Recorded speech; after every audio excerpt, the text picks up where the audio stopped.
IMA and United Fresh have created a new association known as the International Fresh Produce Association.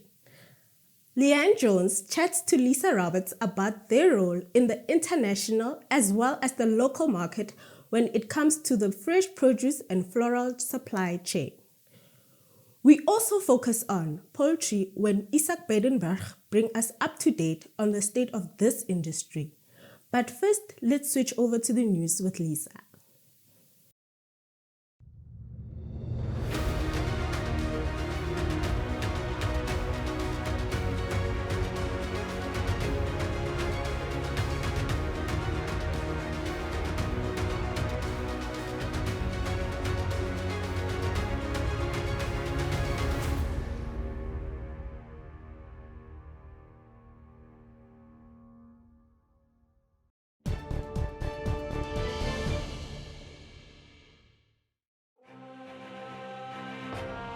Syngenta, bringing plant potential to life. Welkom by vandag se nuus. Die Agri Relief Foundation het onlangs sy eerste skenking aan 'n kommersiële produsent in die Jansenwil distrik in die Oos-Kaap gemaak. 'n Totaal van 60 Angora-ooe is verlede week op Johannes Gous se plaas afgelewer. Dit volg nadat hy groot skade gelei het, eerstens weens droogte en toe weens swaar reëns wat veroorsaak het dat 'n klomp van sy Angora-bokke weggespoel en verdrink het. Die fonds het die 60 teelooe op 'n veiling gekoop en op sy plaas afgelewer met die hulp van onder andere Zoetis. Ons luister nou na 'n kort klankinsetsel van Gous na ontvangs van hierdie bokke.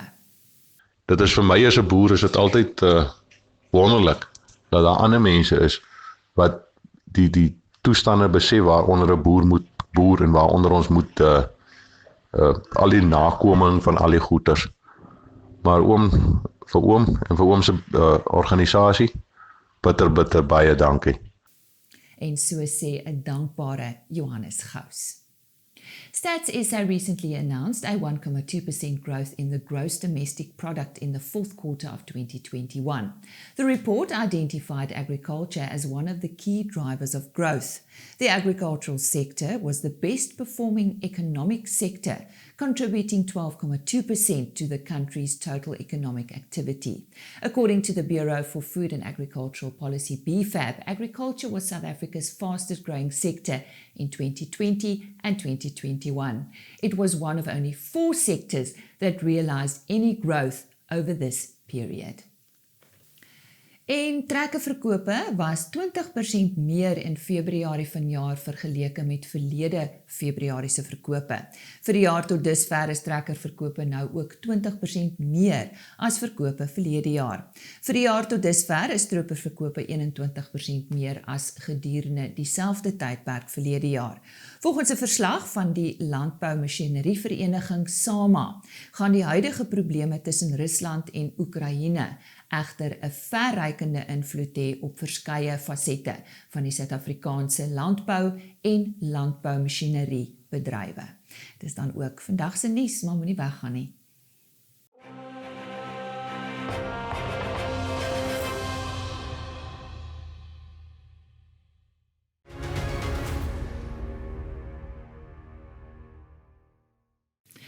When we think of fresh produce, we think fresh, green, and healthy.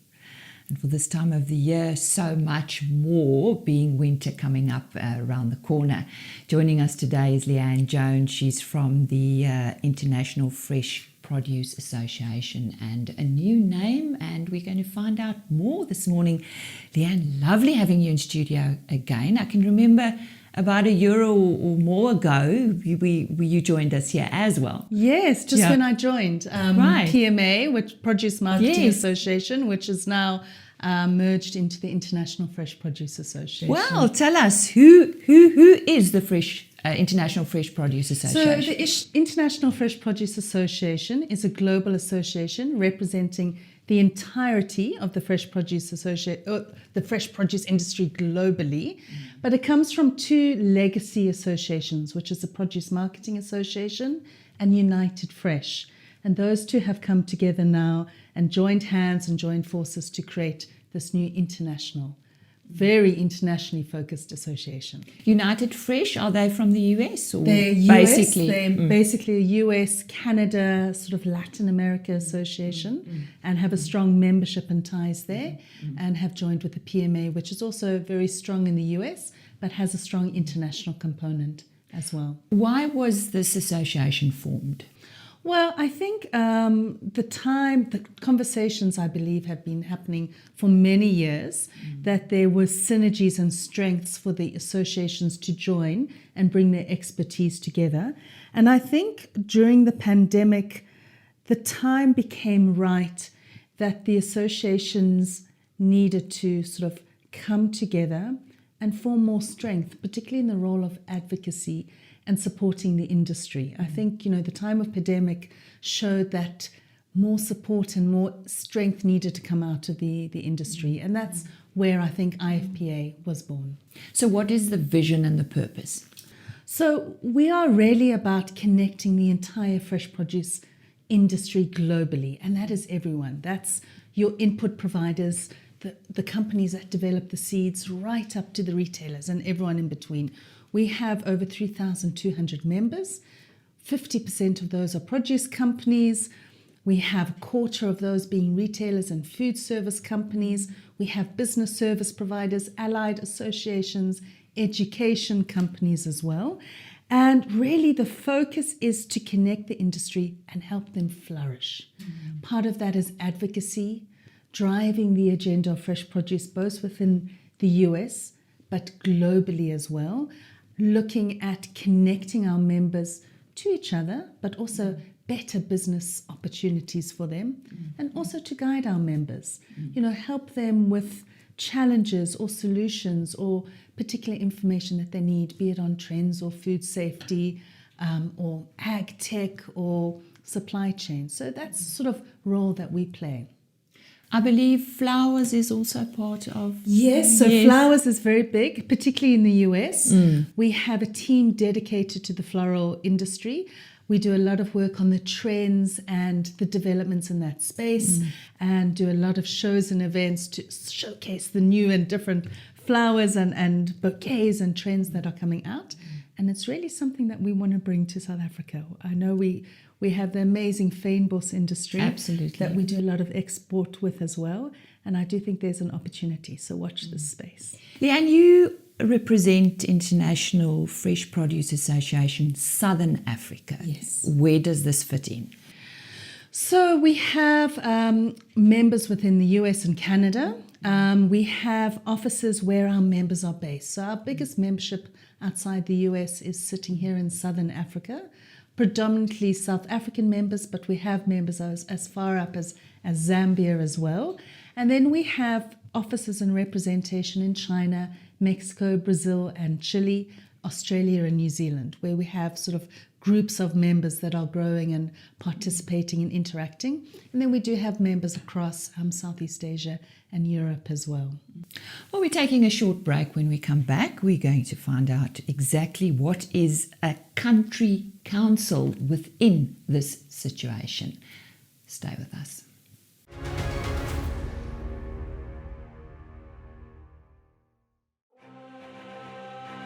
JSE, let's connect. Goeiemôre kykers. Week 9 van die jaar was 'n redelike rooi week wat die rooi vleismarkte aanbetref. Alle grade bees en skaapkarkasse se pryse het gedaal, met die grootste verloder sekerlik die C2 beeskarkasprys wat 2.8% gedaal het. Dan die speenkalf en speenlampryse het ook beide gedaal. Speenkalfprys af met 1.5%, want dit is redelik normaal vir hierdie tyd van die jaar, met aanbod van kalvers wat meer raak soos ons nader aan April, Mei en Junie beweeg. Varkvleispryse het ook 'n skerp daling voor en is 1% laer as die vorige week. Die wolveiling van die afgelope week het die Responsible Wool Standard, die skoonwolindikator, met 0.7% gedaal vanaf die vorige week. Wat die graanmarkte aanbetref, het die geel mielieprys gestyg met 2.9% week op week. Maar koring, sojabone, sowel as sonneblom se pryse is laer. Die rand het effens verstewig teenoor die vernaamste wisselkoerse, 0.7% sterker teenoor die dollar en 1.2% sterker teenoor die euro.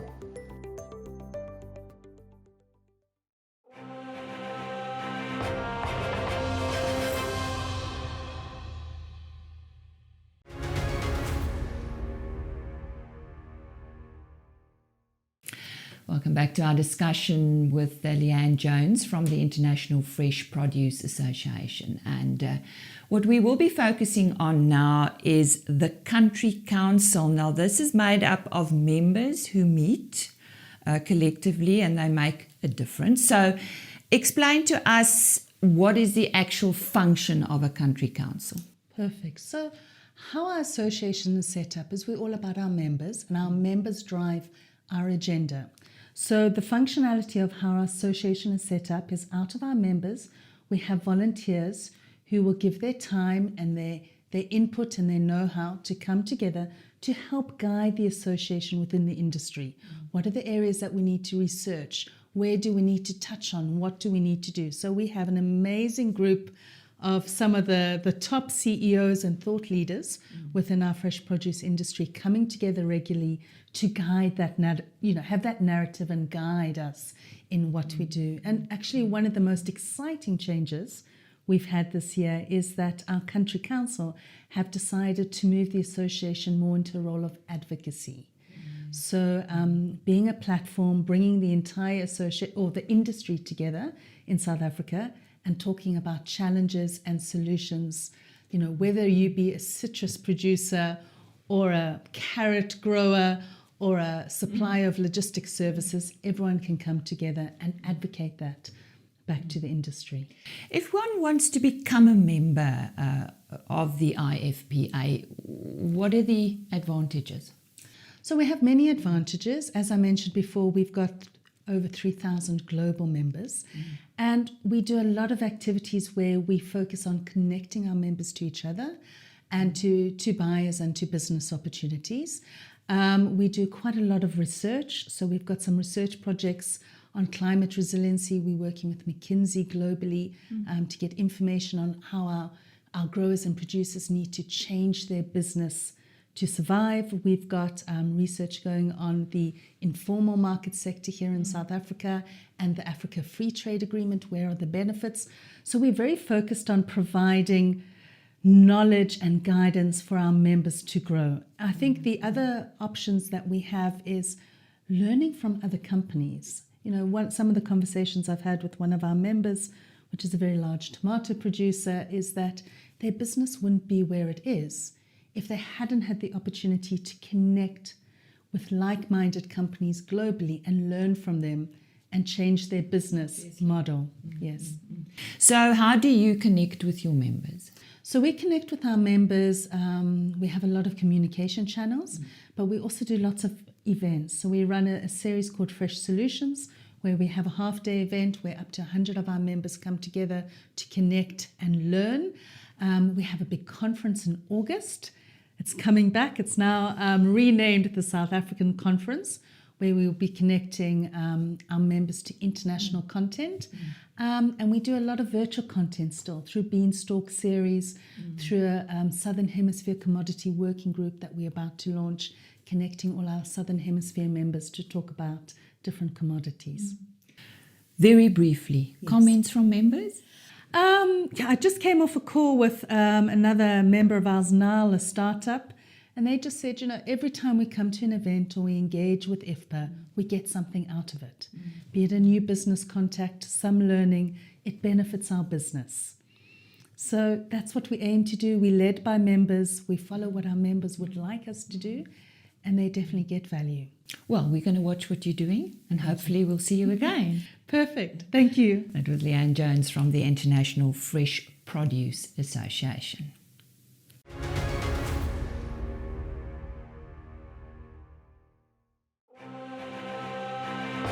BKB, die betroubare tuiste van landbou.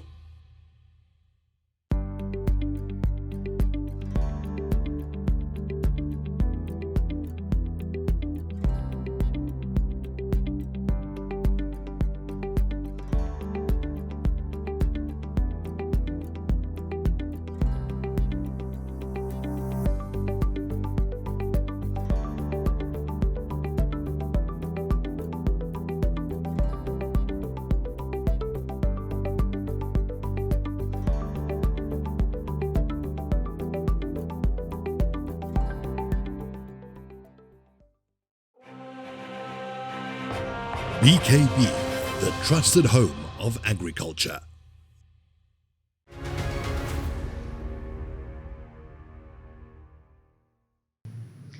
The South African poultry industry has faced numerous challenges over the last couple of years, and on the 22nd of February, they held a roundtable discussing some of these challenges and the way forward. I now talk to Izaak Breitenbach about this. The industry has been in distress for quite a while. What are the reasons for this? We've been in distress for about 10 years now, and the root cause of all the evil is unfair trade or dumping, as we call it, and illegal trade when people underdeclare the prices of products, not to pay the tariff, and that is what is causing the distress in the industry. What measurements have been put in place in 2021? We've done a lot of work. I think if we start, we needed to address unfair trade and illegal trade, so those are the two components. We've got a very close relationship with SARS. We meet with them on a regular basis to address illegal trade or underdeclaration of products. When we talk about the unfair trade, we've had the MFN duty passed. We have had the implementation of the anti-dumping duty against Germany, Netherlands, and Poland. And now, very recently, on the 17th of December, we actually had the provisional anti-dumping duties implemented against Brazil, Ireland, Poland, Spain, and Denmark. And that for us is addressing most of the problems that we see. And from that, we would expect a reduction in imports. How has the industry grown in terms of transformation? We've actually had a very good run with transformation. It's really exciting stuff. I think sometimes we overachieve and underreport, and we've seen transformation taking center stage in terms of our whole project. During the last 2 years, we've built 79 chicken houses. We have, as it was in 2019, we had 14 million birds farmed by black growers, or 70 black growers farmed the 14 million birds. These farms are big, they're like 45 million rand a farm. That has increased to 16 million broilers now being farmed by black contract growers. That's not the only area where we've accelerated. We have done an enormous amount of training. Over 1,000 people were trained this year. We have 860 people on our database that we communicate with. We will warn them of imminent disease like highly pathogenic avian influenza, and they're part of our value chain. So transformation has really gone well for us. What does 2022 and beyond look like for the SA poultry industry? I think everything is going to culminate and start to change in 2022. And what we expect to happen is that we see a material reduction in imports, specifically illegal trade and unfair trade, those two little components. We would expect that the industry will carry on growing. We've created 9.8% more capacity in the industry in the last year. We foresee that the total turnover of the industry will increase materially from about 50 billion rand per annum to 56 billion rand per annum early 2023. So we do see the industry looking completely different to what it used to look like in 2019. How does the industry plan to increase exports? Exports, we've just got a stumbling block or an incident or a problem that we need to resolve in terms of exports. Our industry is globally competitive. We can put poultry products on the shelf at a price very competitive with any international price. In terms of the growth plan or master plan, we're actually planning to export cooked product and partially cooked products to the European Union. The European Union imports an awful amount of cooked breast meat for the hamburger trade and for the processing trade. And that is what we would like to access. The process in between is a process whereby we negotiate an import-export license with the European Union. They tell us what the requirements are. We negotiate with them to meet those requirements. And once that document is signed off, we have access to the European Union. And all that we then need to do is to get our our producers to comply with the agreements that we've reached. I think if we look at exports, the opportunity for exports is great. We currently export to the UAE, and if we comply with European Union legislation, we will also apply for exports to a number of other countries at the same time. So we're excited about that. Thank you very much, Izaak. Thanks.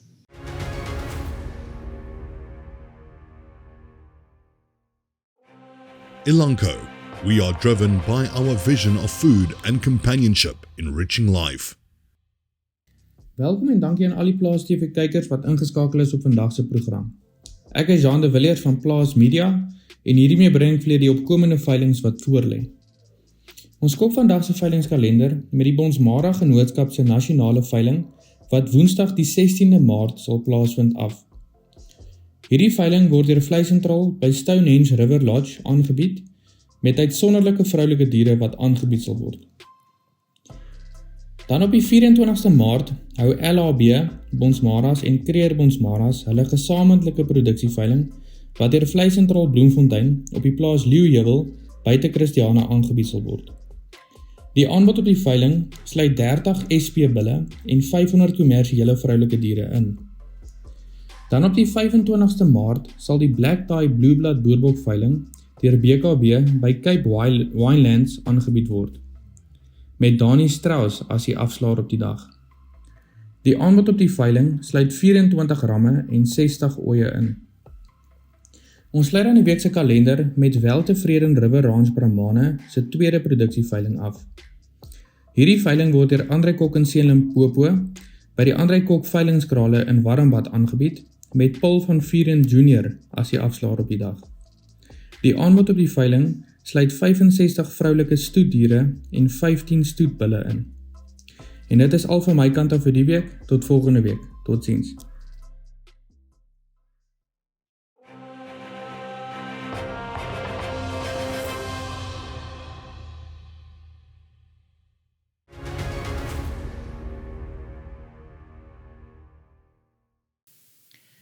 Stygende insetkoste oor die graanwaardeketting heen belemmer produsente se vermoë om winsgewend te produseer. Dit was die duidelike ondertoon op Graan SA se jaarkongres wat onlangs op Nampo Park buite Botawil plaasgevind het. Voorsitter van Graan SA, Derek Matthews, sê die kongres het juis ten doel gehad om van insetkosteverskaffers te hoor rakende die pad vorentoe en om saam met hulle oplossings te probeer vind.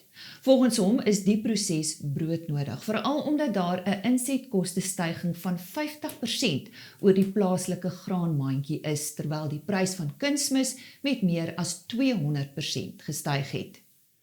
As jy vra wat is my boodskap, dan sê ek vir elke produsent, nou is die tyd om jou potlood baie skerp te maak en jou besluitneming met baie goeie inligting te bemagtig, jouself met baie goeie inligting te bemagtig om sinvolle besluite te neem. Ons kan nie eenvoudig net mielies plant omdat ons altyd mielies geplant het nie. As dit nie sin maak nie, dan moet ons 'n ander plan maak en dis die realiteite. Ek dink ons kan alleenlik dit oorleef as ons die realiteite in die oë staan. Volgens Matthews kan sekere graangewasse nie deur die Oekraïne uitgevoer word nie. Hulle is die grootste uitvoerder van koring, sonneblom en sonneblomolie in die wêreld. Ja, uit die aard van die saak is ons nie op 'n eiland in Suid-Afrika nie. Ons is in die wêreldmark. Ons word geïmpakteer. Ons word aan beide kante, beide insetkant en uitsetkant, word ons deur daardie konflik geïmpakteer. Aan beide lande se kante, Rusland en Oekraïne. Dis hoe die wêreldekonomie deesdae werk en daar is geen wenners in so 'n konflik nie. Dit gaan 'n tekort aan die aanbod in die mark veroorsaak wat tot prysstygings gaan lei. Rusland aan die ander kant is 'n groot vervaardiger en uitvoerder van stikstof waarvan daar in Suid-Afrika reeds 'n 285% prysstyging was.